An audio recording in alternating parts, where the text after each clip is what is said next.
नमस्कार। आज का जो हमारा विषय है वो पार्लियामेंट है। पहले हमने पार्लियामेंट के बारे में पूरा बता दिया है। आज हम पार्लियामेंट के आर्टिकल से संबंधित पढ़ेंगे। पार्लियामेंट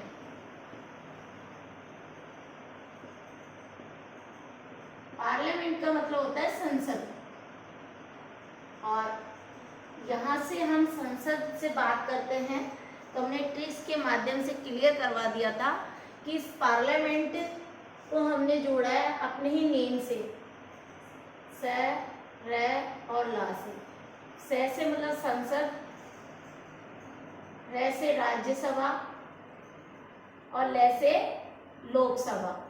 अब देखिए, इन टॉपिक का जो पिछला वीडियो है वो हमने डाल दिया है, उसमें सब कुछ क्लियर कर दिया है। आर्टिकल 79, आर्टिकल 80 और आर्टिकल 81, यहाँ तक हमारा पिछले वीडियो में हम डाल चुके हैं। नेक्स्ट हमारा है आर्टिकल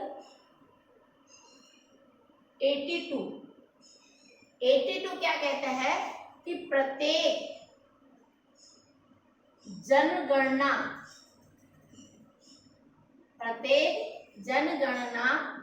के पश्चात पुनः समायोजन, प्रत्येक जनगणना के पश्चात पुनः समायोजन, ये आर्टिकल 82 में 82 में कहा गया है। आर्टिकल 83 देखिए, यूपीएससी, आरएस और आईएएस में तो चैप्टर पीटी और मेंस दोनों में आएगा, ठीक है। और इंटरव्यू में कुछ तो आर्टिकल इंपॉर्टेंट्स होते हैं, उनके बारे में पूछ लिया जाता है। अब यहाँ जब जनगणना के पश्चात पुनः समायोजन की बात की गई, इन आर्टिकल को आप समझिए, आपको पूरे 395 आर्टिकल्स लर्न हो जाएंगे। देखिए, आर्टिकल 3 है कि संसद के सदनों की अवधि। संसद के सदन कौन से होते हैं? लोकसभा, राज्यसभा, ठीक है। संसद किन व्यक्तियों से मिलकर बनती है? राष्ट्रपति, राज्यसभा और लोकसभा। यहाँ संसद के दोनों सदनों की अवधि से मतलब है कि जो राज्यसभा है उसका कार्यकाल 6 वर्ष, लोकसभा का कार्यकाल 5 वर्ष। क्लियर? नेक्स्ट आर्टिकल 84 में कहा है कि संसद के सदस्यों के लिए अहर्ताएं, संसद के सदस्यों के लिए अहर्ताएं कि जो भी एमपी है, मेंबर ऑफ पार्लियामेंट्स है, जो भी एमपीज है, उनके लिए क्या योग्यता होनी चाहिए? संसद के सदन के, चाहे वो राज्यसभा का हो चाहे लोकसभा का हो, हम पार्लियामेंट ही हमारा टॉपिक है। तो ये जो संसद के सदस्यों के लिए अहर्ताएं होनी चाहिए कि राज्यसभा का होगा तो उसके लिए कम से कम 30 वर्ष होना चाहिए, और यदि वो लोकसभा का सदस्य एमपी बनना चाहता है तो 25 वर्ष की आयु होनी चाहिए। दोनों में सेम है कि वो भारतीय नागरिक हो, ये ध्यान रखना है। और उनकी एज का डिफरेंस है, और वो पागल दिवालिया ना हो, वो कोई लाभकारी पद पर ना हो। अब देखिए, इन दोनों में डिफरेंस ये है कि मान लीजिए राज्यसभा के लिए तो वहां का सदस्य जहां से वो चुनाव लड़ रहा वहां का मेंबर होना जरूरी है, कि वहां की वोटर लिस्ट में उसका नेम होना जरूरी है वहां की सदस्यता के लिए, ये ध्यान रखना है। और लोकसभा के लिए हम कहीं पे भी कॉन्स्टिट्यूंसी में जाके चुनाव लड़ सकते हैं, ये आपको कॉन्सेप्ट क्लियर होना चाहिए। फिर यहाँ क्वेश्चन को आप शब्दों से जोड़िए, ये ध्यान रखें। यहाँ अवधि पूछी गई है, यहाँ अहर्ता पूछी गई है, जनगणना के पश्चात पुनः समायोजन पूछा गया। आर्टिकल 85 संसद के सत्र, ठीक है, सत्रावसान और विघटन। राष्ट्रपति को पूरा पावर है कि वह संसद का अधिवेशन बुला सकता है, सत्रावसान भी कर सकता है और विघटन भी कर सकता है। तो ये आर्टिकल 85 में ये बात रखी गई है, ये कहा गया है। फिर देखिए 86 सत्र सत्रावसान की बात आ गई। क्लियर, मतलब सत्र और संसद के सत्र और सत्रावसान में जब बात आ जाती है तो उसके बाद हम बात करें कि सदनों में राष्ट्रपति के अभिभाषण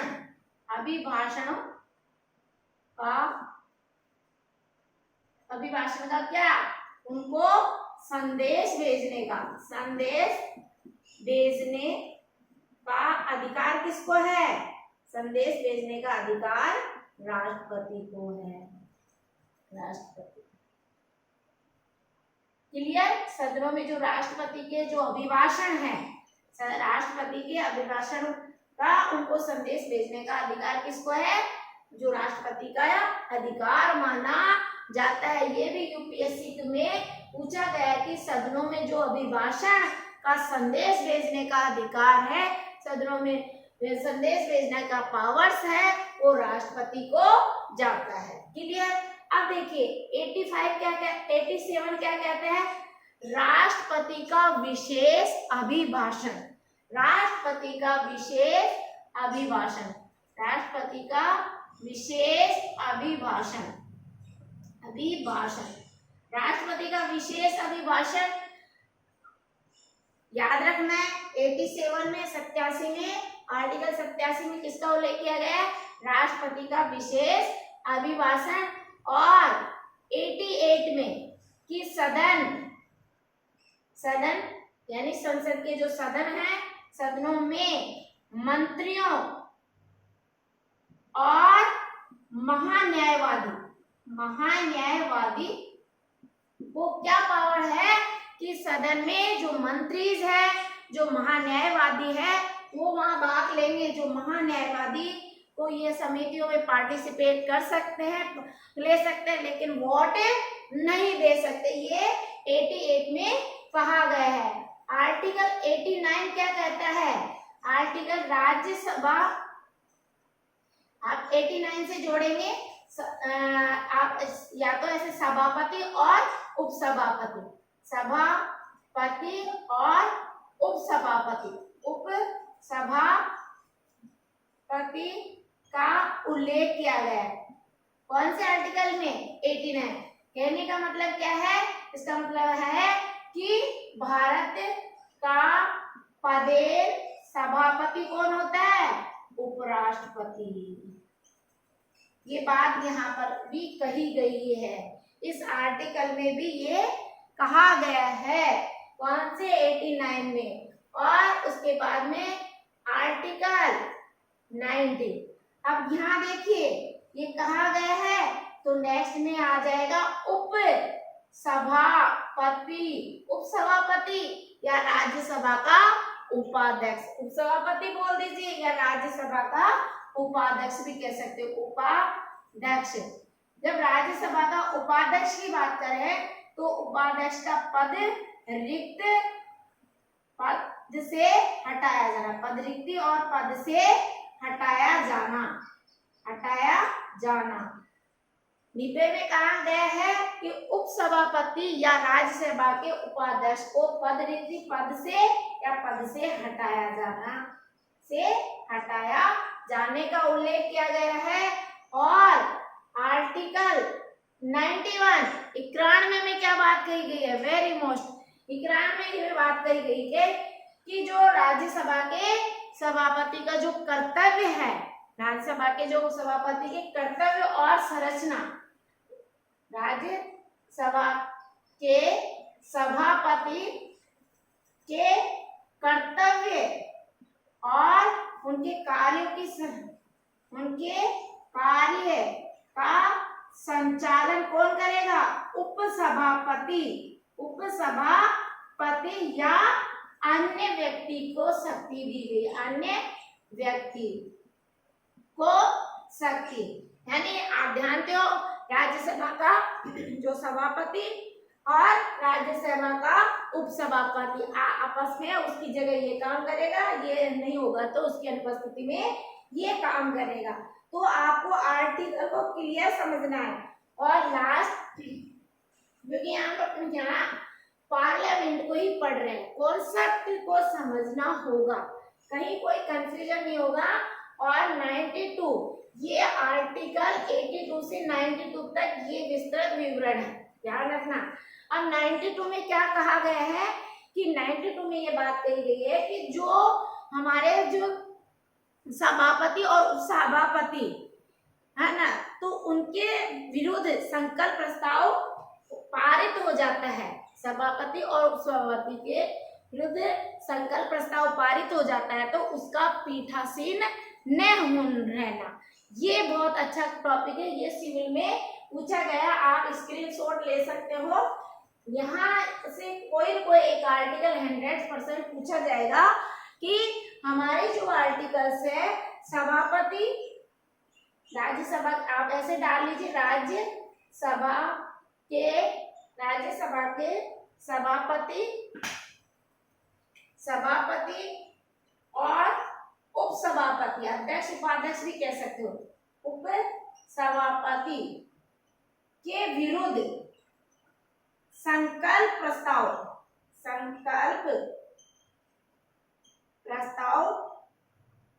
पास हो जाने पर उसका पीठासीन अधिकारी न रहना, उसका पीठासीन अधिकारी न रहना, यानी वो पीठासीन अधिकारी न होना। क्लियर? 79 में संसद, 80 में राज्यसभा, 81 में लोकसभा, 82 में प्रत्येक जनगणना के पश्चात पुनः समायोजन, 83 में संसद के सदनों की अवधि, 84 में संसद के सदस्यों के लिए अर्हताएं योग्यताएं, 85 वेरी मोस्ट यूपीएससी में आ चुका है, संसद के सत्र 17 साल और विघटन, 86 में सदनों में जो राष्ट्रपति के अभिभाषण है उनको सदन में संदेश भेजने का अधिकार राष्ट्रपति को है, 87 में राष्ट्रपति को एक विशेष अभिभाषण होता है, 88 में सदन में मंत्रियों और महान्यायवादियों कि जो भी अधिवेशन आयोजित होते हैं या कोई मीटिंग आयोजित होती है, सबमिट कमेटीज होती है, उसमें ये पार्टिसिपेट कर सकता है, लेकिन महान्यायवादी वहां पर जाके वोट नहीं कर सकता उनके फेवर में। 89 में सभापति और उपसभापतियों का उल्लेख कि भारत का एक पदेन सभापति होगा जो उपराष्ट्रपति होगा।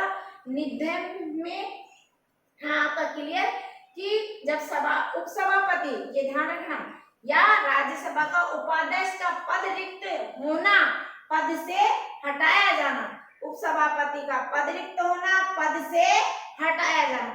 91 में राज्यसभा के सभापति के कर्तव्यों के और उनके कार्यों के संचालन के लिए कौन होता है?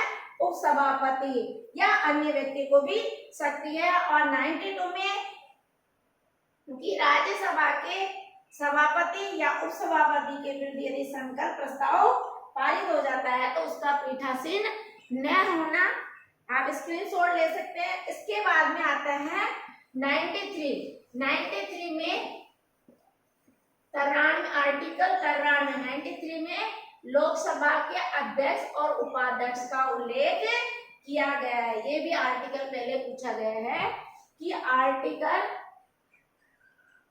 93 में लोकसभा के अध्यक्ष, लोकसभा के अध्यक्ष और उपाध्यक्ष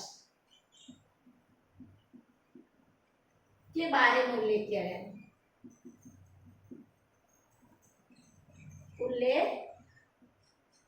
गया है।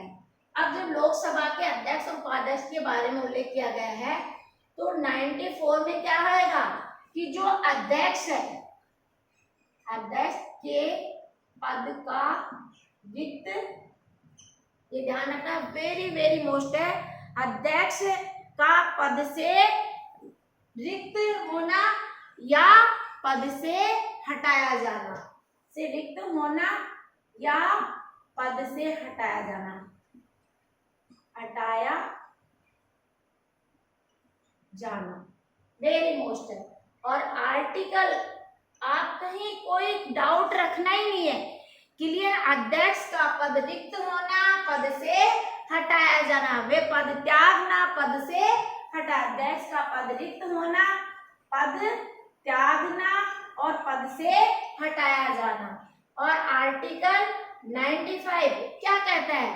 आर्टिकल हमारा जो 95 कहता है कि जो अध्यक्ष है के पद के जो कर्तव्य का पालन करने के लिए, अध्यक्ष के पद के कर्तव्यों का पालन, लोकसभा की बात हो रही है, अध्यक्ष के पद के कर्तव्यों का पालन करने के लिए, अध्यक्ष के कर्तव्यों का पालन करने के या अध्यक्ष के रूप में कार्यों का संचालन करने के लिए, या अध्यक्ष के रूप में कार्य का संचालन करने के लिए उपाध्यक्ष या अन्य व्यक्ति को शक्ति प्राप्त है। क्लियर? फिर देखिए आर्टिकल 96, आर्टिकल 96 क्या कहता है कि जब हमारा अध्यक्ष या उपाध्यक्ष पद को हटाने का कोई संकल्प विचाराधीन हो, अध्यक्ष और उपाध्यक्ष के पद को हटाने के लिए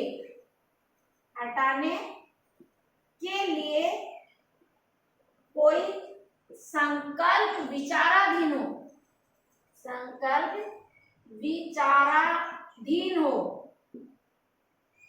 समझे? अध्यक्ष और उपाध्यक्ष को पद से हटाने के लिए कोई संकल्प विचाराधीन हो तो उस कंडीशन में उसका पीठासीन न होना, उसका पीठासीन न होना, यानी वो पीठासीन अधिकारी नहीं माना जाएगा। और हम बात करें वेरी मोस्ट, क्योंकि आर्टिकल 97 क्या कहता है? आर्टिकल 97 कह सकता है कि जो सभापति और उपसभापति, अध्यक्ष और उपाध्यक्ष, इन चारों का वेतन, सभापति मतलब राज्यसभा का, सभापति, उपसभापति, लोकसभा अध्यक्ष और लोकसभा उपाध्यक्ष के वेतन का उल्लेख किया गया है। अब देखिए जब वेतन की बात आती है तो हमारे भारतीय संविधान में 12 अनुसूची है। पहली जो अनुसूची है वो 28 राज्य और 8 केंद्र शासित प्रदेश का उल्लेख करती है। और दूसरी सूची है, जो अनुसूची की बात करें, दूसरी अनुसूची में हमारे क्या करना है? वेतन भत्तों का उल्लेख किया गया। और तीसरी अनुसूची में पहले क्या करते हैं? जितने भी हमारी बात आ जाती है, जितने भी विवाद हो जाती है, तो ये जो कॉन्सेप्ट है यहाँ से बहुत ही इम्पोर्टेंट होता है।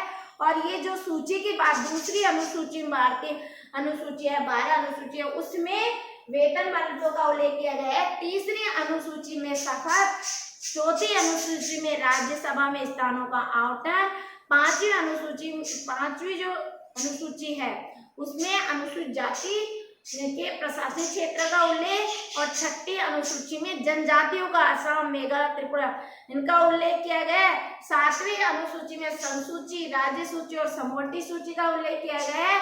और 8वीं अनुसूची में 22 भाषाओं का उल्लेख किया गया है। 9वीं अनुसूची में भूमि सुधार का उल्लेख किया गया है। 10वीं अनुसूची में दल बदल का उल्लेख किया गया है। 52वां संविधान संशोधन 1985 को, जो पार्टी आपने वोट जीत कर, पार्टी जीतने के बाद में उसका वोट कर फिर अगले बदल जाना, अगली पार्टी में सम्मिलित ले जाना, तो ये 10वीं अनुसूची है। 52वां संविधान संशोधन जिसे दल बदल भी कहा जाता है। 10वीं और 11वीं अनुसूची है वो हमारे पंचायत राज से है। 12वीं अनुसूची है वो हमारी नगर पालिका से है। पंचायत राज 73वां संविधान संशोधन और 74वां संविधान संशोधन नगर पालिका। पंचायत राज में 29 विषय रखे गए हैं और नगर पालिका में 18 विषय रखेंगे। तो ये टॉपिक मैंने पूर्व के वीडियो में डाल दिया, पिछले आप वीडियो देखिए, आपको बिल्कुल सिलेक्टेड टॉपिक मिलेंगे। तो ये क्लियर कि जो राज्यसभा का सभापति, उपसभापति, लोकसभा अध्यक्ष और उपाध्यक्ष, इनके जो दूसरी अनुसूची में वेतन भत्तों का उल्लेख किया गया है, तो यहाँ पर भी किसका उल्लेख किया गया है? वेतन और भत्तों का उल्लेख किया गया। अब बात आती है, यहाँ क्लियर होना चाहिए आपका टॉपिक 98 आर्टिकल 98। जब आर्टिकल 98 बात आती है हमारे दिमाग में बिल्कुल ये आना चाहिए 98 यानी संसद का एक सचिवालय भी होता है, संसद का सचिवालय,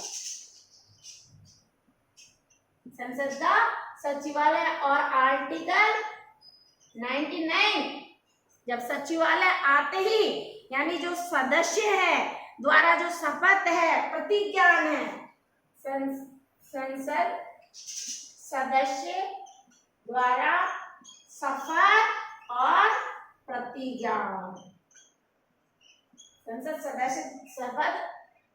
सदस्य के द्वारा शपथ और प्रतिज्ञान। और फिर आर्टिकल हम 100 की बात करें तो 100 गणपूर्ति शब्द जोड़ लेना। गणपूर्ति का मतलब है सदनों में मतदान, सदनों में मतदान। कुछ शब्द निकाले जो हमें याद रह जाए आर्टिकल से जोड़ के। तो रिक्तियों में होते हुए भी, रिक्तियों में होते हुए भी, देखिए सदनों में मतदान शब्द जोड़ा है। 100 आर्टिकल 100 क्या कहता है कि सदनों में मतदान, रिक्तियों के होते हुए भी सदनों की कार्य करने की क्या होती है? कार्य करने की शक्ति, सदनों की कार्य करने की शक्ति या गणपूर्ति, ये शब्द जोड़िए। मान लीजिए याद गया कथन और कारण में दे दिया तो गणपूर्ति शब्द आते आप तो आर्टिकल 100 याद कर लेना कि आर्टिकल 100 में किसका उल्लेख किया गया है कि सदनों में मतदान, रिक्तियों के होते हुए भी कार्य करने की शक्ति या गणपूर्ति, ये आर्टिकल 100 में कहा गया है। और जब 100 की बात आ जाती है तब जैसे गणपूर्ति आते फिर क्या हो जाएगा? 101 क्या कहता है? 101 यानी स्थानों में का रिक्त होना। आर्टिकल 101 क्या कहता है कि स्थानों में रिक्ति होना, स्थानों में रिक्ति। अब इसको ऐसे रिक्त होना, इसको अपन ऐसे याद कर सकते हैं 101 यानी कि कोई भी जो एमपीज है, दोनों लोकसभा और राज्यसभा दोनों का सदस्य नहीं हो सकता, उसको एक ही सदस्यता को त्याग करवाने के लिए, हटाने के लिए संसद के द्वारा विधि प्रक्रिया होगी। दोहरा पद नहीं गा सकता है। यदि वो राज्यसभा का सदस्य भी चुना गया, लोकसभा का सदस्य 101 तो वो 101 मतलब एक ही रहेगा, चाहे वो राज्यसभा का सदस्य रह सकता है या लोकसभा का सदस्य रह सकता है। तो स्थानों का रिक्त होना, एक स्थान रिक्त हो जाएगा। 101 आर्टिकल ऐसे लर्न कर सकते हैं। फिर हम रिक्त होने, फिर वो जो सदस्यता के लिए क्या निहरता होनी चाहिए? आर्टिकल 102 सदस्यता के लिए निहरताएं, गर्मी है और क्या नाम से मारकर सूख जाते हैं, निहरताएं, सदस्यों के लिए निहरताएं, सदस्यों के लिए निहरताएं। तो यहाँ जो कॉन्सेप्ट आपका बन रहा है क्वेश्चन, तो इस तरह से बन रहा है। अब ये जो 100 अपन बात करें 103, तो जो सदस्य होते हैं उनकी निहरता से संबंधित विनिश्चय होता है। 103 में सदस्यों की जो सदस्य हैं उनकी निहरता से संबंधित प्रश्नों पर विनिश्चय होता है। तो ये आर्टिकल पूछा नहीं गया है। और लास्ट जो 104 है, ये क्या है? जितनी भी अधीनस्थ जो शपथ लेने और प्रतिज्ञान करने से पहले अब जो अहिर्त है, निहरता है, उनके साथ आप जाने के लिए जो मत देने की शक्ति है। तो ये भी इम्पोर्टेंट नहीं है, इम्पोर्टेंट यहाँ से आ जाता है कि जब भाग हम 5 ही पढ़ रहे हैं, क्योंकि भाग 5 का अध्याय 2 ही चल रहा है और 2 में भी ये सारे आर्टिकल्स वेरी इंपॉर्टेंट है, क्योंकि आईएएस मेंस में देंगे, आरएस मेंस में देंगे, तो यहाँ से क्वेश्चन बनेगा। आप उसको डायग्राम से और थोड़ा नोट डालते हुए आर्टिकल लिखेंगे तो आपका आंसर प्रभावशाली होगा। आर्टिकल 105, अब देखिए आर्टिकल 105 क्या कहता है।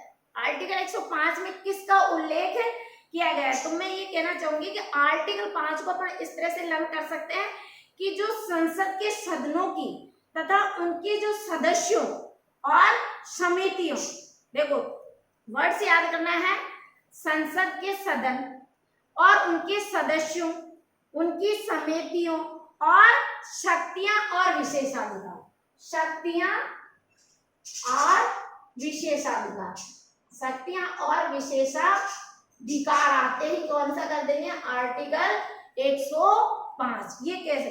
संसद कहे संसद के सदनों की, संसद के सदनों की, ये वर्ड्स रटना है, संसद के सदनों की, और सदनों के साथ में क्या जोड़ोगे? उनके सदस्यों की, उनके सदस्यों की, और सदस्यों से जुड़ते ही शक्तियां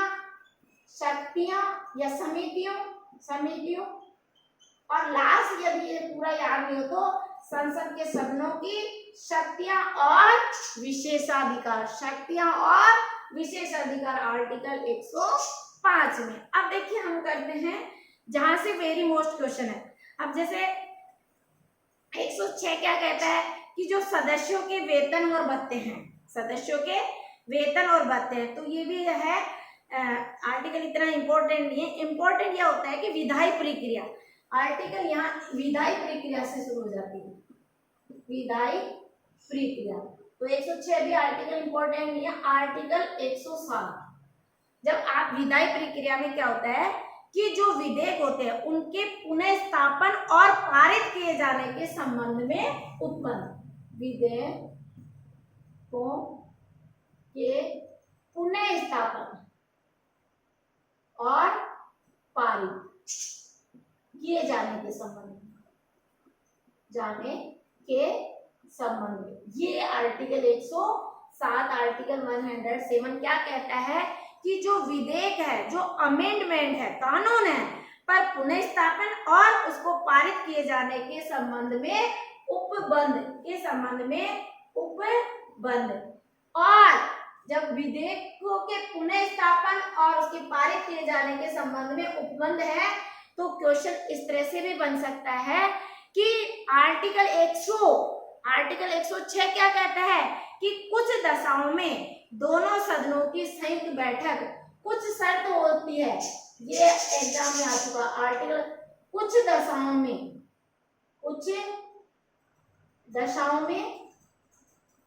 संयुक्त बैठक आयोजित, मतलब शर्त रख ली जाती है कि कुछ दशाओं में दोनों सदनों की संयुक्त बैठक, कुछ दशाओं में दोनों सदनों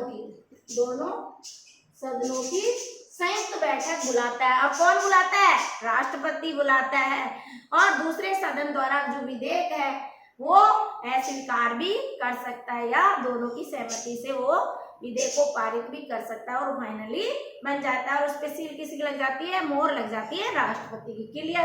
अब क्वेश्चन धन विधेयकों के संबंध में विशेष प्रक्रिया।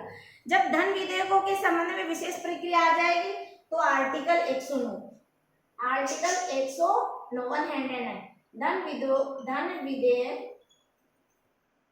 धन विधेयक के बारे में विशेष प्रक्रिया, धन विधेयक के बारे में विशेष प्रक्रिया। अब 109 धन विधेयक के बारे में विशेष प्रक्रिया, और अब इससे ज्यादा वेरी मोस्ट आर्टिकल 110 को तो आपने रटना ही, आरएस में आ चुका है। धन विधेयक की परिभाषा, धन विधेयक की परिभाषा, धन विधेयक को परिभाषित किया गया है, परिभाषा का उल्लेख किया गया है, और ये ध्यान रखना है कि धन विधेयक लोकसभा में पेश किया जाता है, राज्यसभा में धन विधेयक पेश नहीं किया जाता है। ये चीज भी आपको अच्छी तरह से लर्न करनी है। धन विधेयक केवल लोकसभा में प्रस्तुत किया जाता है, राज्यसभा में नहीं किया जाता। और आर्टिकल ये आप 112वीं वार्षिक वित्तीय विवरण, क्योंकि धन विधेयकों की अनुमति 111 आर्टिकल 111 विधेयकों की, धन विधेयकों की अनुमति, धन विधेयक की अनुमति, धन विधेयक की अनुमति। और आर्टिकल ये तो तीनों रटीन है, 110 धन विधेयक की परिभाषा, 111 धन विधेयकों की अनुमति और 112 112 आते वार्षिक वित्त विवरण। वार्षिक शब्द याद कर लेना, वार्षिक वित्त विवरण वेरी मोस्ट परीक्षा में आ चुका है। वार्षिक वित्त विवरण, वार्षिक वित्त विवरण कौन सा? 112 में, आर्टिकल 112 में वार्षिक वित्त विवरण, वार्षिक वित्त विवरण 110, 111 और 112 पूछा गया है। आर्टिकल 112 वार्षिक वित्त विवरण, वार्षिक वित्त विवरण। धन विधेयक की परिभाषा आर्टिकल 110, 111 में धन विधेयक की अनुमति और 112 में वार्षिक वित्त विवरण। जो अगला हमारा टॉपिक रहेगा वो कंटिन्यू आर्टिकल पे चलेगा, फिर अपन जीएस में शुरू करेंगे, क्योंकि ये जो पॉलिटिकल साइंस है, जो भी कंपटीशन देते हैं तो पॉलिटिकल साइंस में जो कॉन्स्टिट्यूशन है, संविधान का जो पार्ट्स है, स्टूडेंट्स को बहुत डिफिकल्ट लगता है, लेकिन हमने कुछ अपने रिसर्च करके और ऑथेंटिक बुक से आपको कोशिश करिए छोड़ देने की।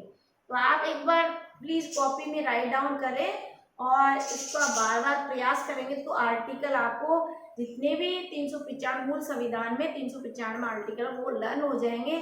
और फिर अपना जो रिवीजन बाद में जैसे एग्जाम आएंगे तो फिर हमारा एक बार ये तैयार हो जाता है, आप इस तरह से तैयार कर लेते हैं। फिर एग्जाम टाइम में जैसे आर्टिकल ये तीनों इम्पोर्टेंट है, ये एग्जाम में आईएएस में आ चुके हैं, आरएस में आ चुके हैं, तो ये रिपीट हो सकते हैं, तो ये ध्यान रखें। और प्लीज़ मैं डॉक्टर सरला हूँ, जो भी आप सुन पा रहे हैं या मुझे फॉलो कर रहे हैं तो और स्टूडेंट्स पे भी आप शेयर करें, जोड़े। ऐसा नहीं कि भाई कोई अवार्ड्स लेना है, मेन तो ये है कि स्टूडेंट यहाँ तक पहुँचे, रविवार की कार्यशाला में पहुँचे और जो भी प्रॉब्लम्स है वो सॉल्व करके जाएं, क्योंकि आपका ये है होता है कि आपका पैसा बचेगा और आपको जो selected method, authentic book, notes, ये सुविधाएं मिलेगी।